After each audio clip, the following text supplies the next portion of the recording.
A couple of animal rights activists break into a facility where monkeys are being experimented on. They enter a room filled with monkeys locked in enclosures. A doctor spots the activists and tries to call for help, but he is caught. He begs them not to release the monkeys, warning that they are all infected with a mysterious and highly contagious virus called rage. Ignoring his pleas, the girl releases one of the monkeys, only to be viciously attacked by it. She begins to vomit blood and growl like an animal. The doctor tries to kill her, but she rises and lunges at him, while all the other monkeys grow increasingly agitated. 28 days later, Jim wakes up from a coma in a hospital bed.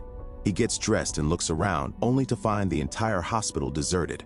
He tries to call for help, but the phone lines are dead. Looking outside, he sees that all of London is abandoned. There's not a single person in sight. He wanders the empty streets, trying to make sense of it all. On the ground, he spots a newspaper and reads it, discovering that the city was evacuated in a hurry.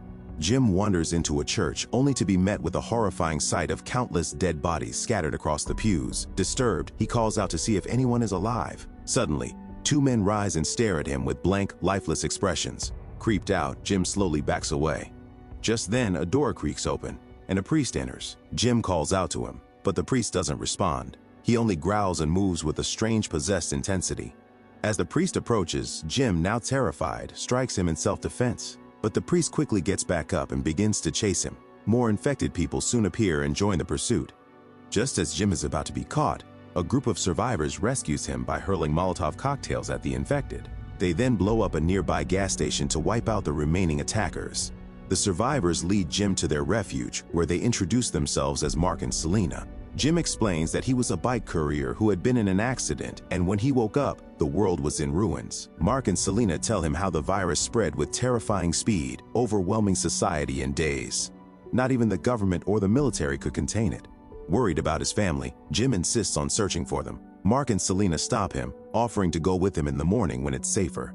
At dawn, the group makes their way to Jim's parents' home. There, Jim discovers that his parents committed suicide, leaving behind a note for him. Grief-stricken, he's comforted by Mark and Selena, and they decide to spend the night in the house. Later, Jim lights a candle to look at old family photos, but the light draws the infected.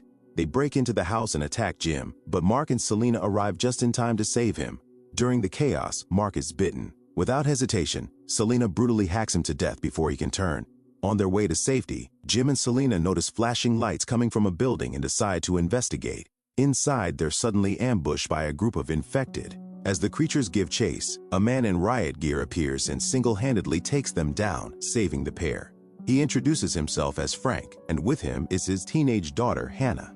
Frank offers them shelter and shows them a military broadcast claiming that a cure, along with food and safety, is being offered to any remaining survivors. The signal points to a blockade several days away, and Frank is determined to reach it. Selena, however, is skeptical.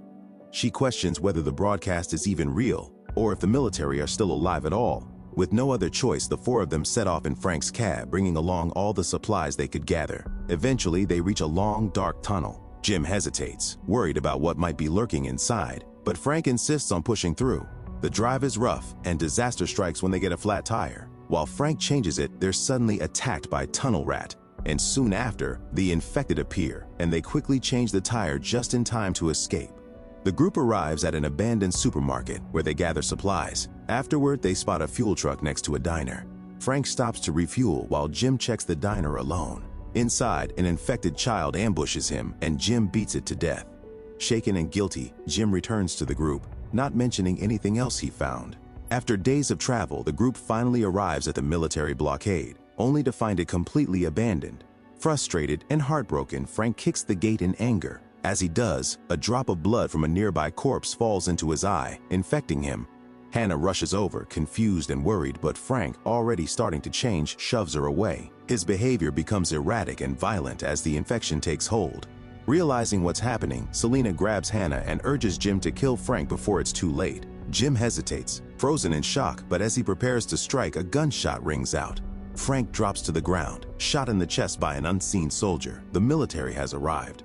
The military rescues Jim, Selena, and Hannah, bringing them to a heavily fortified mansion under the command of Major Henry West. The group is offered shelter, food, and a chance to rest after the traumatic loss of Frank. As they settle in, Selena becomes increasingly protective of Hannah, growing more wary and suspicious. She begins to believe this might just be a temporary safe haven from the zombies, nothing more, and that there is no real cure. Meanwhile, Jim and Selena share a quiet, intimate moment, hinting at a growing connection between them, born out of their shared trauma and fleeting hope. Jim and Major Henry West sit together, and Henry senses Jim's disappointment. "No cure," he says, acknowledging the grim truth. To lift Jim's spirits, Henry takes him to a chained infected soldier named Mailer, one of his own men. He explains that he's keeping Mailer alive to study the behavior of the infected, hoping to learn something useful. Later that evening, the group is treated to a formal banquet. After dinner, the peace is shattered when a group of infected is spotted nearby. The soldiers quickly eliminate the threat, showcasing their combat readiness. However, the tension doesn't end there. A few of the soldiers start to harass Selena. Jim steps in to defend her, but he's overpowered by the men. Sergeant Feller steps in, delivering a sharp blow to one of the aggressors, and soon Major Henry arrives to restore order, though the incident leaves a lingering tension among the group. Later, Henry pulls Jim aside and confides in him the mansion's dark truth. The promise of a cure, he admits, was a lie. His men had been growing increasingly hopeless and suicidal, so Henry orchestrated the broadcast to lure women in, offering them as a reward to keep morale up and give his soldiers a sense of purpose. In Henry's twisted reasoning, it was the only way to preserve his men's sanity and potentially repopulate the world. Shocked and disgusted, Jim rushes to warn Selena and Hannah, but in his attempt to escape, he's captured. Sergeant Feller tries to help the girls flee, but he too is caught. Henry confronts Jim one last time, offering him a grim choice: join them and accept this new reality, or face execution. Jim, filled with defiance, refuses. The next morning, Jim and Feller are taken to the woods, where Feller is shot down in cold blood. Chaos erupts among the soldiers as infighting breaks out. Seizing the opportunity, Jim makes a break for it, running through the woods until he manages to scale the mansion's wall. The soldiers, distracted by the conflict, let him go. But Jim is now alone, defenseless, with infected roaming freely. Back at the mansion, the soldiers force Selena and Hannah to dress up for them, further dehumanizing them. Meanwhile, Jim reaches the blockade and, desperate, blasts the siren to grab the soldiers' attention. Henry and Private Davis arrive to track him down. They decide to split up and search separately, but that decision will soon prove fatal.